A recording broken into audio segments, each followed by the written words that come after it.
Racikan Berita 1. Oke, Assalamualaikum warahmatullahi wabarakatuh. Waalaikumsalam. Saya Vicky Balafas dari Formaksi. Kita bertemu kembali pada hari ini di acara yang sama, cuma beda tema ini. Khususnya pada semua pemirsa dan teman-teman yang ada semua di Formaksi. Pemirsa yang berada dari Sabang sampai Merauke bisa melihat acara ini. Oke, kita perkenalkan, di sebelah kanan saya ada Bang Ishak, alumni dari UI. Apa kabar Bang Ishak? Bagus. Waduh, Alhamdulillah. bisa ketemu lagi. Assalamualaikum. Saya Ishak Rafiq. Alhamdulillah. Sehat ya Bang Ishak? Yuk. Selamat sore. Apa kabar Bang Uji? Alhamdulillah. Sehat selalu Bang ya? Sehat. Aduh, Bang Malik. Wah, ini teman lama kita. Apa kabar Bang Malik? Alhamdulillah sehat. Sehat ya Bang ya? Sehat, tapi pikiran jadi kacau. Masya Allah. Negara-negara amburadul. Ambur-ambur ya. Oke, pemirsa, senang sekali kita ketemu di hari ini. Ini teman-teman lama semua dan senior-senior saya dari UI. Ya kan, alumni UI. Tema pada hari ini adalah kita dengan rezim ini 10 tahun menjelang akhir Jokowi pada tanggal 20 ya Bang ya. 20 Oktober. Kita angkat tema ini adalah hancurnya kehidupan bernegara dan berdemokrasi. Ya kan? Di sebelah kanan saya ini salah satu pakar juga nih dalam bidang politik dan sosial. Bagaimana pakar politik, sosial dan ekonomi? Bang Ishak, bagaimana menurut Bang Ishak? Keadaan sekarang ini bernegara ini kan hubungannya dengan rakyat ya. Kita sama-sama tahu soal Rempang, Suruyan di Kalimantan, Tanjung Pasir di Banten, lalu Wadas di Jawa Tengah dan di Papua. Kita dengar sama-sama. Bagaimana tanggapan Bang Ishak? Silakan Bang Ishak. Terima kasih Vicky. Ini memang tema yang menggigit ya. Kehidupan, ya hancurnya kehidupan bernegara dan berdemokrasi. Seperti Vicky bilang tadi, kehidupan bernegara ini hubungannya dengan rakyat.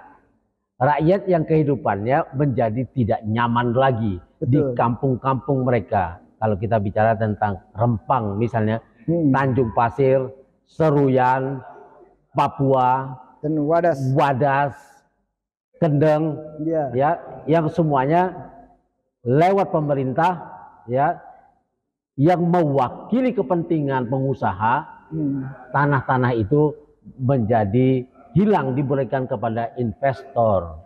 Ya, kalau di Rempang kita tahu diberikan kepada Tommy Winata, satu di antara 9 naga, ya, yang mau bikin pabrik kaca di situ. Kita tahu kalau pabrik kaca 20 hektar saja mungkin sudah menjadi terbesar di dunia. Atau kita kasihlah 100 hektar itu sudah menjadi pabrik kaca terbesar di dunia. Dia memang daerahnya mengandung pasir kuarsa yang bisa diubah menjadi kaca. Tapi kalau mau diambil seluruh pulau itu dan pulau di sebelahnya menjadi 17.000 hektar, ini sudah mencurigakan. Dan Tommy Winata bekerja sama dengan Cina. Cina memang menginginkan Tiongkok ya? Ya, Rempang itu berada di Selat Malaka yang memang diinginkan oleh Cina, di mana Cina ingin ya menggeser pengaruh Amerika di Asia. Ya, dan itu selat itu sangat dibutuhkan Cina. Di sana mungkin nanti akan dibangun pangkalan militer Cina. Ya, di samping ada transaksi bisnis terbesar di dunia melampaui 10.000 triliun dolar tiap tahun. Wow, besar sekali. Mestinya kalau kita ikut mengelola, Indonesia bisa dapat 30% dari transaksi itu. Artinya 3.000 dolar US dollar bisa masuk ke kas negara ini sebagai devisa setiap tahun. Kalau kita ikut mengelolanya 3.000 hektar, karena 30%-nya bisa kita ambil. Tapi kalau dikasih kepada Tommy Winata dan Tommy Winata bekerja sama dengan Cina, yang memiliki itu seluruhnya Cina. Dan Tommy Winata pasti dapat juga, besar juga. Tapi negara tidak dapat apa-apa. Sedangkan rakyat Rempang boleh diusir dari kampung-kampung mereka yang sudah berabad-abad mereka tempati. Dan ini merugikan rakyat Indonesia secara umum. Karena rakyat Rempang adalah rakyat Indonesia yang tidak boleh diperlakukan begitu seperti di zaman company, ya.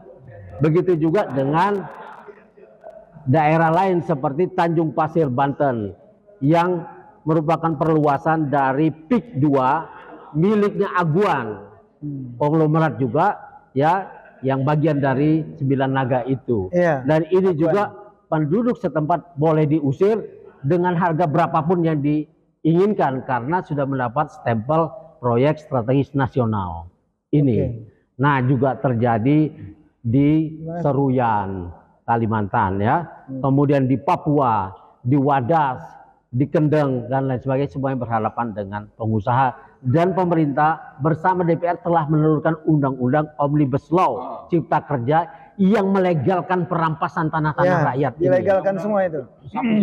Undang-undang sapu jagat. Dan ini membuat kehidupan bernegara menjadi tidak nyaman, ya, tidak enak. Dan di ujung pemerintahan Jokowi ini menjadi tuntutan, ya, turunkan Jokowi, kata mahasiswa beberapa waktu yang lalu di dalam demonya. Dan ini menjadi tuntutan secara umum karena kalau membiarkan ini habis tanah-tanah rakyat kita seperti di zaman company dulu. Tapi dengar-dengar kan katanya kemarin ada penggantian tuh soal Rempang, benar gak tuh?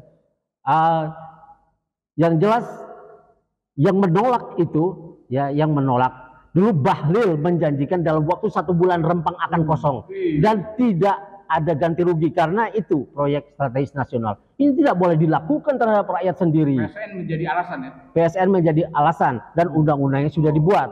Undang-undang ini harus dicabut oleh pemerintah baru atau rakyat yang mencabutnya sendiri dengan memajukan presiden dan kabinetnya dan DPR 2 periode. Ini pasti akan jadi sasaran, akan ditangkap oleh rakyat kalau dibiarkan terus begini. Berarti harus diadili nih semua nih. Ini ya, rezim ini harus dihentikan, kata mahasiswa dalam demo tanggal 22 dan 23. Ya, diadili bahasanya Agustus mereka. Ya, diadili. Kalau bahasanya petisi 100, tangkap Jokowi dan adili. Ya, betul.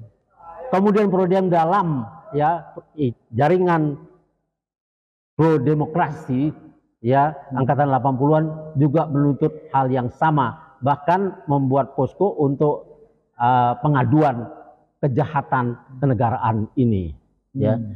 Juga posko yang dibikin oleh alumni UI bersama Purnawirawan, ya, betul. Ya, posko penyelamatan NKRI. Ini artinya semua orang sudah sesak napas dalam kehidupan bernegara ini. Kemudian, ya, kehidupan berdemokrasi juga hancur. Kita sudah melihat partai-partai semua dipaksa masuk kolam dan semuanya tunduk. Artinya jalan menuju fusi semua partai ini menjadi satu partai sudah terbuka. Enak sekolah pakai seragam aja. Iya, itu semua diseragamkan dan kehidupan berdemokrasi ini sudah hancur. Maka tuntutannya adalah partai-partai ini mesti dibubarkan semua karena tidak juga menjunjung tinggi asas-asas demokrasi. Ketua-ketua umum partainya yang bisa dikendalikan oleh pemerintah atas pesanan oligarki, konglomerat besar, mungkin cuma 30 grup usaha. Kedaulatan rakyat habis dibeli oleh oligarki. Silakan, mungkin bisa dilanjutkan oleh yang lain. Terima kasih Bang Ishak, begitu tegas, lugas. Sekarang kebetulan di kanan saya nih juga sebelah kanan sini ada Bang Juju Purwantoro. Kebetulan beliau ini adalah advokat yang kita kenal, sama-sama tahu, dari alumni UI. Silakan Bang Juju, bagaimana tanggapan Bang Juju ini? Assalamualaikum warahmatullahi wabarakatuh. Dari sisi yang mana, Ki? Pak Fikri? Dari masalah bernegara dan demokrasi tadi. Iya. Ya kan? Soal Rempang. Abang melihatnya secara hukum bagaimana? Sistem kenegaraan, dalam ketatanegaraan, dan sistem hukum negara yang katanya Undang-Undang Dasar 45 kita, pembukaan UUD 45 kita, ya kita adalah negara hukum. Betul. Tapi faktanya, terutama di era Jokowi ini, 10 tahun terakhir ini, hancur kita. Hancur ya? Hancur. sistem hukum sudah diabaikan sedemikian rupa, ya kan? Ya, penegakan hukum sudah tidak ada lagi, ya kan? Kedaulatan rakyat sudah ditinggalkan begitu saja. Jadi seolah-olah Jokowi ini seperti zaman apa? Napoleon Bonaparte gitu, segala sesuatu ini tangan dia gitu. Ya kan? Kan lucu ini. Kan kita katanya negara Pancasila. Negara Pancasila kok. Jadi nggak bikin rakyat ya Bang. Nggak bikin rakyat. Jadi rakyat diabaikan sedemikian rupa. Dan rakyat kehidupan sosial ekonominya sudah semakin terpuruk. Ya. Sekarang lulusan universitas saja kayak kita fakultas saya, ojek tuh. Supir ojek sekarang banyak betul. Ya, bosnya Gojek aja jadi menteri pendidikan dan kebudayaan. Itu salah kaprah, udah salah milih. Ya jadi, kan? Keadilan sosialnya nggak ada. Nggak ada. Jadi kehancuran hukum terutama, Pak Vicky, yaitu kita dimulai dari keputusan MK sebetulnya pada waktu meloloskan si Gibran itu. Nah. Tapi kan kemarin MK sudah sepertinya mengakui dosanya, lalu dia berupaya seperti dewa. Ya itu pintu masuknya kesalahan untuk berbuat baik kemarin, ya kan, dengan keputusan nomor 60 itu. Menurut Bang Jojo gimana nih? Diawali dengan Gibran itu diloloskan walaupun sangat cacat secara hukum. Cacat hukum, betul. Pendaftarannya saja hari libur itu. Daftarkan gugatan nih maksud saya. Nggak boleh hari libur. Ya nggak ada lah itu. Udah lewat waktu, didaftarkan dipaksakan sehingga akhirnya Gibran menjadi salah satu capres. Ya kan? Dan sekarang cawapres maksud saya, dan akhirnya sekarang jadi secara undang-undang jadi sah begitu katanya, walaupun itu sangat cacat kan begitu. Nah diikuti secara terus-menerus adiknya keputusan Mahkamah Agung, ya kan? Diputuskan oleh Mahkamah Agung, dipaksakan usianya itu kan, dipaksain Nah padahal belum secara hierarki perundang-undangan, keputusan Mahkamah Agung masih di bawah keputusan MK. Tidak ada yang lebih tinggi daripada keputusan MK yang disebut final and binding itu, ya, kekuatan yang tertinggi dan mengikat. Artinya tidak ada pihak manapun yang bisa menggugat sebetulnya untuk itu. Masa keputusan Mahkamah Agung harus patuh dan tunduk pada keputusan MK? Keputusan Mahkamah Agung mengabaikan keputusan MK, kan aneh. Jadi istilahnya mengada-ada, mencari-cari sesuatu pembenaran. Memang dongo. Iya, pembenaran jadinya. Didongo-dongoin Ki. Didongo-dongoin, kan begitu. Nah, kemudian dongo, Bang. Yang baru seminggu ini rame juga ya. Ini adiknya lagi nih, adiknya bungsu.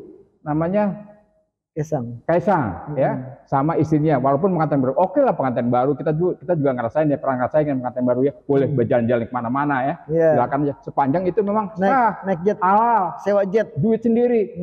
Mereka ini sewa jet dan dipertanyakan di publik, duitnya dari mana? Sampai biayanya berapa, Pak Malik? Bolak-balik itu pulang pergi mencapai 8,3 M. 8,3 M. 16. Biasa, bukan 16 ya. Dan disinyalir katanya ada sponsor. Ya, dari sebutlah perusahaan Shopee katanya begitu. Nah, kalau namanya gratifikasi itu, saya bacakan ya. Penyalahgunaan wewenang. Penyalahgunaan wewenang ya. Kalau di undang-undang lama itu kan di Undang-Undang 31 tahun 99 tentang pemberantasan tindak pidana korupsi atau tindak tipikor katanya. Nah, sekarang kan diperbarui oleh Undang-Undang nomor 20 tahun 2001. Ya, di sini pasal 12B disebutkan gratifikasi adalah pada dasarnya suap. Ya. Bayangin suap yang tertunda atau yang disebut suap terselubung. Nah, itu masuk tuh. Yang masuk terselubung. Yang terselubung itu. Kata rekan saya, Pak Malik, di sini ada yang terselubung dengan sponsor Shopee itu. Katanya Shopee ada grupnya dia katanya. Bukan main. Anak umur 30 belum sampai, kayaknya kayak rayanya minta ampun ya. Seperti itu. Begitu keluar dari terminal pesawat, dia nggak lewat bea cukai loh. Barang-barangnya langsung masuk ke mobil Avanza, saudara-saudara.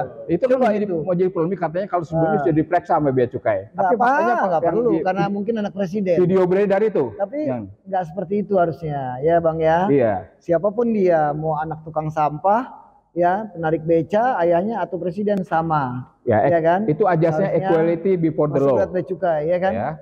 Kesamaan hukum. Semua pihak, semua warga negara berkesamaan dalam undang-undang dan konstitusi di depan hukum, kan begitu, berkesamaan Betul. seluruhnya. Jadi tidak ada diskriminasi seperti itu, Pak Pegi. Oke. Ya, ini memang menyakiti hati rakyat ya, ketika rakyat sedang jatuh miskin seperti ini. Iya. Ya, utang negara 8.800 triliun ya. Kemudian kalau dikumpulkan jadi satu dengan utang-utang BUMN bisa 10.000 triliun lebih. 11 ribuan. Dolar. 11.000 triliun. Ini kan sangat mengerikan. Dan ini membuat apa? Anggaran pendapatan dan belanja negara itu ya yang cuma 3.500 triliun tahun ini itu lebih dari 1.000 triliunnya dipakai untuk bayar utang dan cicilan utang. Artinya balung-balung rakyat Indonesia ini benar-benar diperas demikian rupa. Sampai berdarah-darah ya. Dalam keadaan miskin seperti ini terus ada orang yang jalan-jalan dengan menghabiskan dana ya 8 miliar pulang pergi untuk semacam bulan madu. Ya, itu sangat menyakiti. Seperti ya, kita ketahui ya, sebagian besar masyarakat sembako aja dibagiin aja ngantriin sampai sekian panjang seperti ular.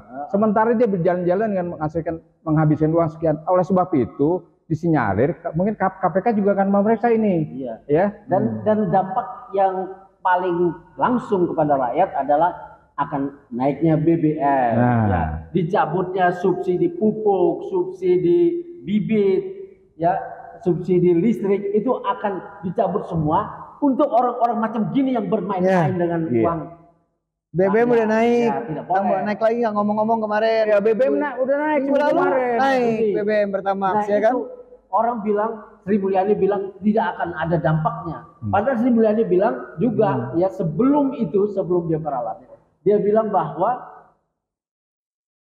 itu dikuranginya subsidi supaya kita bisa bayar utang. Artinya ini loh yang terjadi. Pemiskinan ini berjalan di depan mata dan yang kena dampaknya adalah rakyat Indonesia hampir 10 tahun. Bisa kita katakan pemiskinan terstruktur ya jadinya. Terstruktur. Strukturisasi. Tidak heran kalau mahasiswa minta Jokowi dan kabinetnya ini dan DPR 2 periode turun dan mesti diadili. Itu kemarin ya. Dan konglomerat penikmatnya ini ya yang menikmati ya semua proyek-proyek strategis nasional kan dinikmati oleh cuma 30 grup usaha besar ini yang bisa mengambil tanah-tanah rakyat yang mengandung tambang yang strategis dan lain sebagainya. Yang mestinya rakyat di daerah tambang itu hidupnya menjadi lebih nyaman, lebih enak karena daerahnya bisa berbagi sama rakyat seharusnya, tapi mereka diusir. Nah, oke, itu kan terima kasih, Bang. Waktunya sebentar hampir habis nih.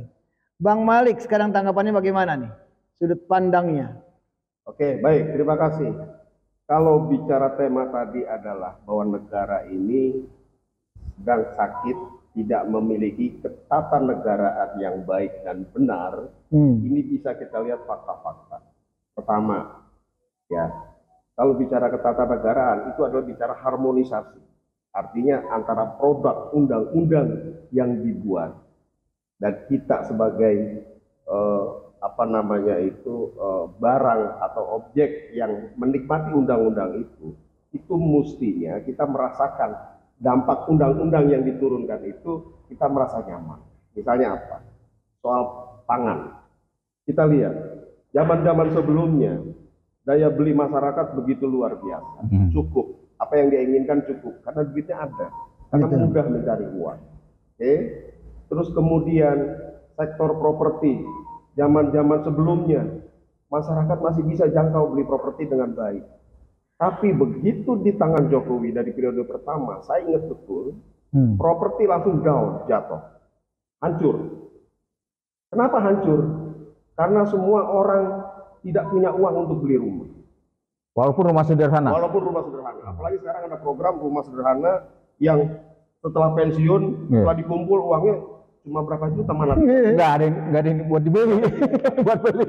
Atau dengar dana pensiunnya dipakai juga buat bayar utang. Iya udah. Dipakai juga ya. Karena ketatanegaraan, tadi saya ulang, ada harusnya harmonisasi. Pertama apa? Soal makan. Masyarakat sekarang punya daya beli yang rendah terhadap makanan. Nah, kita dengar Jokowi. Kan sengaja dibikin lapar dulu, Bang. Ya, kita masih ingat itu ada istilah food estate. Ya, betul. Ya, betul. Food estate itu adalah dalam rangka mengantisipasi karena daya beli masyarakat yang rendah. Tujuannya apa? Karena sesuai dengan omongan Jokowi pertama, ketika dia memimpin negara, dia janji bahwa impor itu akan dikurangi. Tapi faktanya apa? Lolos juga tuh barang. Apa dampak impor? Dampak impor adalah barang berlebih, sementara daya beli kurang. Dan kita juga punya utang harus kita bayar. Jelas ya? Terus ya, bicara food estate, itu gagal. Apa yang bikin gagal? Nah inilah kita bicara ketatanan negara yang amburadul. Karena ternyata food estate itu direncanakan, digagas oleh Prabowo sebetulnya. Kalau menurut saya Prabowo ya. Tapi kemudian Jokowi mengesahkan dan menunjuk Prabowo sebagai Menteri Ketahanan. Dan ternyata ditangani oleh Prabowo, gagal. Apa yang bikin gagal? Siapa yang nanggung kerugiannya Siapa pakai yang gitu? rugi? Rakyat yang rugi. Rakyat di Kalimantan yang punya tanah.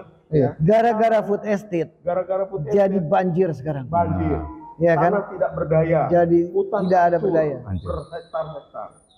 Apa yang bikin gagal? Karena tidak dilakukan penelitian ilmiah tentang ekologi. Oh, iya, betul. Tidak ada ekologinya. Dalam menurut penelitian Penelitian ilmiah ekologi nggak ada. Dan ilmu termasuk kimia lingkungan, sesuatu yang ditanam itu harus ada teliti dulu. Apakah tanah itu cocok ditanam cengkeh, tanam sawit, tanam sayur mayur, tanam singkong dan lain sebagainya, diteliti dulu. Iya. Nanti badan penelitian itu mengeluarkan rekomendasi dan ternyata itu dilompati. Tidak dilalui. Tidak dilalui proses itu. Dan itulah mana tata negara yang baik.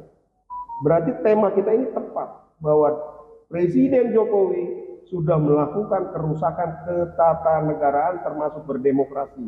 Yang tadi kita bahas undang-undang antara putusan Mahkamah Konstitusi, putusan Mahkamah Agung, diadu domba.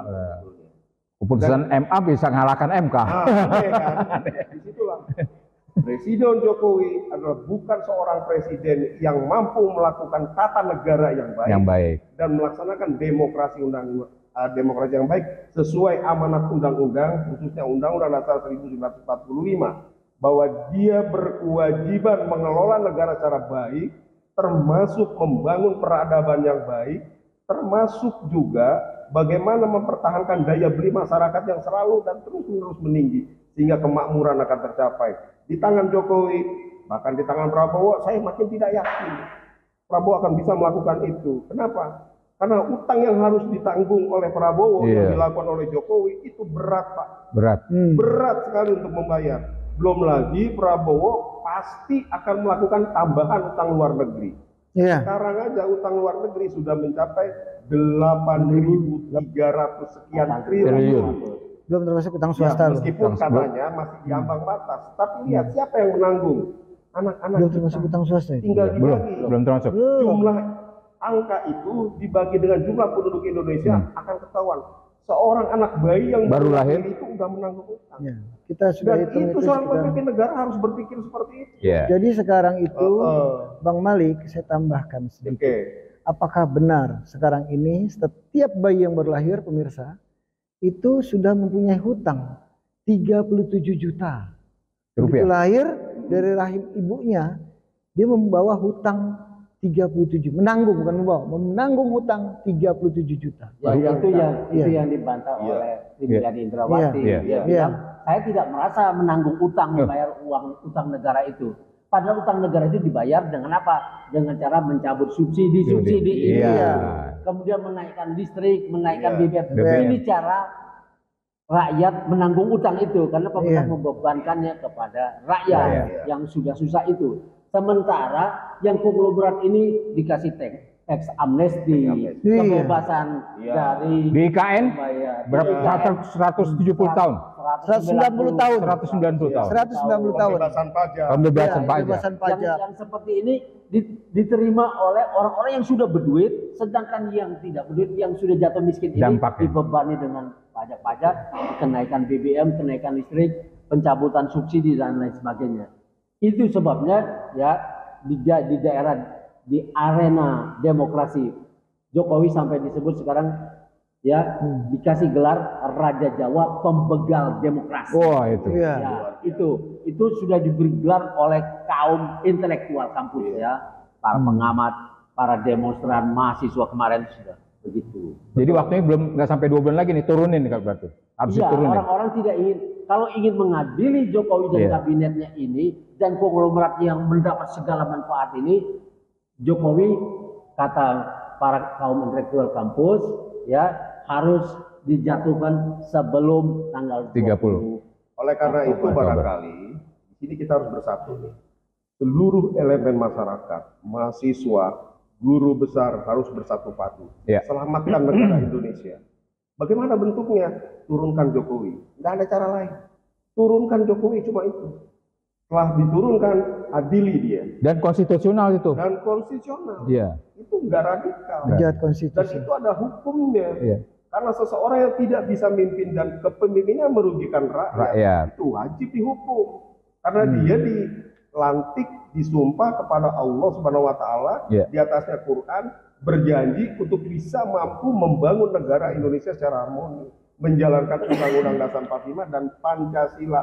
Faktanya, keadilan sosial Republik Indonesia tidak mampu dijalankan oleh Presiden Jokowi. Jadi jelas di situ sudah melanggar konstitusi. Ya. Oke. Itu. Terima kasih Bang Malik. Pemirsa, cukup jelas ya dari teman-teman senior saya dari Universitas Indonesia, alumni-alumni UI. Beliau ini semua melihat membuka statement-statementnya ini tentang borok-borok. Kita bilang borok-boroknya aja ya. Iyalah. Ya, borok-borok rezim Jokowi ini selama 10 tahun sampai tanggal besok 20 Oktober. Jadi statement terakhir Bang Malik ini mengatakan harus diturunkan, harus dilengserkan dan dihukum. Begitu ya Bang ya? Iya, dihukum. Setuju. Jadi bukan hanya Jokowinya aja dong, berarti bersama kabinetnya semua. Otomatis itu. Otomatis ya? Oke. Dan DPR. Dan DPR juga? Ya, yang udah nggak berfungsi? Yang dia fungsinya cuman menekan tukang menjadi tukang stempel. Itu semua undang-undang yang anti rakyat semua bisa dibereskan oleh DPR 2 periode ini. Tidak heran kalau rakyat menuntut ini juga mesti ditangkap dan diadili. Oke. Terima kasih pemirsa. Kita di sesi terakhir closing statement dari Abang Ishak bagaimana nih? Oh ya. Bertiga ntar ya satu-satu ya. Saya akan sedikit resume ya yang saya tambahkan sedikit. Tadi Juju bilang ya, Juju Purwantoro bilang bahwa ini hukum sudah dibulak-balik dihancurkan. Memang kasus-kasus ya, kalau kita lihat contohnya ya, ada penyelundupan ya emas 189 triliun nilainya pada tahun 2020 dan tahun 2017-nya senilai 180 triliun. Jadi ada duit nih sebesar ini pada saat rakyat jatuh miskin dan ini tidak dibawa ke ranah hukum. Dan itu dilakukan oleh perusahaan negara, tambang emas itu. Ya ada korupsi di timah ya 271 triliun yang sampai menjadi 300 triliun perusahaan negara lagi itu negara lagi betul. PT Timah BUMN bekerja sama dengan para penambang ilegal ya menjadi penampungnya, penadahnya, dan ini juga dicuekin, tidak masuk ke ranah hukum, tidak diproses. Ada pencucian uang 349 triliun ya di Departemen Keuangan yang ini juga belum diusut habis. Tidak diusut. Dan ini pelecehan terhadap hukum ini termasuk Luhut Binsar Panjaitan yang berbisnis bareng bersama Erick Thohir pada saat negara kena COVID-19 ya di wilayah kewenangannya itu dia berbisnis dan mendapatkan katanya 10 triliun. Ini belum juga disita oleh negara. Nah, hal-hal seperti ini, pengabaian terhadap hukum ini bidangnya Mas Juju Purwantoro. Silakan Bang Juju, closing statementnya. Ya, jadi kalau sudah diungkapkan oleh rekan-rekan saya tadi, demikian bobrok, demikian rusak negara yang katanya negara hukum ini. Oleh karena ini penanggung jawabnya satu sebetulnya, penanggung jawab puncaknya itu Presiden Jokowi sebetulnya. Nah, oleh karenanya waktu tinggal 40 tinggal nggak sampai 2 bulan. 45 hari lah. 40 hari lebih lah begitu. Jadi dia ini harus mempertanggungjawabkan perbuatannya selama hampir 10 tahun ini. Jadi ya masyarakat harus menghukum beliau, ya kan, untuk diturunkan sebelum tanggal 20 Oktober itu. Dan dihukum tentunya, tidak sekedar turun begitu aja atau diganti presiden berikutnya oleh Prabowo Subianto dengan beliau melenggang dengan menyiapkan rumah di Solo itu 10.000 meter atau berapa itu kan begitu. 1,2 hektar. Enak betul kan. Nah, seperti itu. Jadi kami berharap bahwa Jokowi harus mempertanggungjawabkan kelakuannya dan bertanggung jawab terhadap pemerintahan kemarin 10 tahun dan hancur negara berdemokrasi. Berdemokrasi sampai hancur sedemikian rupa. Terima kasih. Oke, silakan Bang Malik, closing statementnya. Cuma mau bilang begini, bicara negara itu tidak berdiri sendiri, adanya kalian sebagai penyelenggara negara atau pemerintah, tapi ada rakyat. Anda bisa berjalan menyelenggarakan konsep-konsep pemerintahan, program pemerintahan karena ada dana dari rakyat, membayar pajak. Ya. Jadi ketika Anda sebagai pemerintah harus berkewajiban memikirkan rakyat. Ketika Anda gagal berpikir tentang rakyat, ada 2 opsi yang harus Anda lakukan. Satu, mundurlah sebelum dimundurkan. Paling tidak, kalau Anda mundur, hai Bapak Jokowi, kalau Anda mundur, Anda masih punya moral di situ. Karena Anda sudah melakukan janji dan Anda tidak bisa laksanakan, mundur. Demikian agama apapun mengatur seperti itu. Tapi kalau Anda memaksakan diri tidak mundur, terpaksa mundur. Kenapa? Karena saya sudah punya data, kita sudah punya informasi, di daerah-daerah sudah mulai terakumulasi masyarakat. Antara mahasiswa dan elemen masyarakat sudah mulai bersatu. Sudah muak dengan kondisi negara ini. Dan ingat, dalam waktu yang tidak lama, tiap kabupaten negara ini bahaya, demokrasi terancam. Dampak Anda bukan dampak masyarakat dan mahasiswa, bukan. Masyarakat dan mahasiswa hanya menginginkan Anda sebagai begawan politik, sebagai negarawan, katanya nyatakan mundur dalam waktu yang sesingkat-singkatnya. Jika Anda tidak lakukan, kita akan siap melaksanakan pemunduran atau pemakzulan Saudara Jokowi ke seluruh Indonesia yang sekarang sudah mulai menyiapkan diri.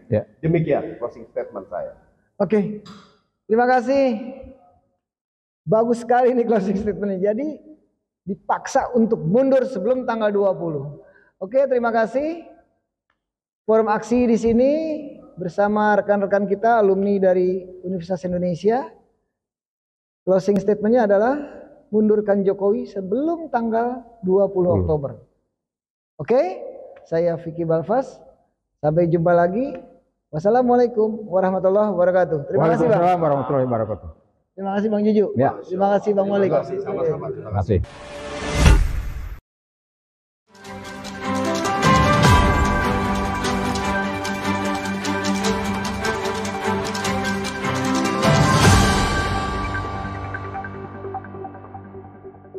Racikan Berita 1.